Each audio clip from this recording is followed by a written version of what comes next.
Hello বিলাই মাম্মা, তুমি কেমন আছো? তোমাকে দেখে তো আমার ভিডিও না করে উপায় নাই। আমি আমি নিজেকে আসছিলাম ভিডিও বানাতে, আমি বাসার ছাদের উপর।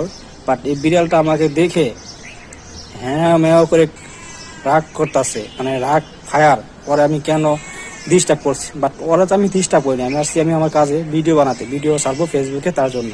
সো ও ওই রোদ পেয়ে ছাদের উপর আছে এবং সেও রোদ টোকাইতেছে। সো আপনাদের মাঝে এই ভিডিওটা করলাম, কেমন হলো বলবেন। সো তুমি রাগ করো না, কান্না করো না, ঠিক আছে বিড়াল মামা? হ্যালো বন্ধুরা, আপনারা কে কোথায় আছেন আর কে কোথায় থেকে আমার ভিডিওটা দেখছেন কমেন্ট করে বলবেন।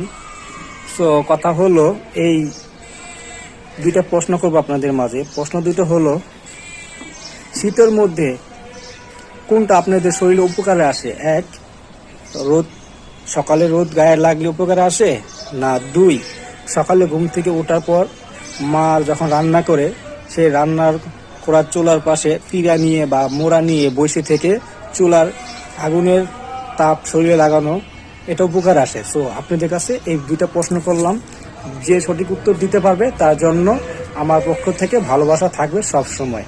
সো লাইক কমেন্ট করে বলে দিবেন কোনটা শরীরের জন্য আমাদের উপকার আসে, সকালে রোদ না মা রান্না করে চুলার পাশে বসে আগুন টুকানো। সো আপনাদের কাছে প্রশ্ন রইল, ভালো থাকেন, সুস্থ থাকেন। আল্লাহ।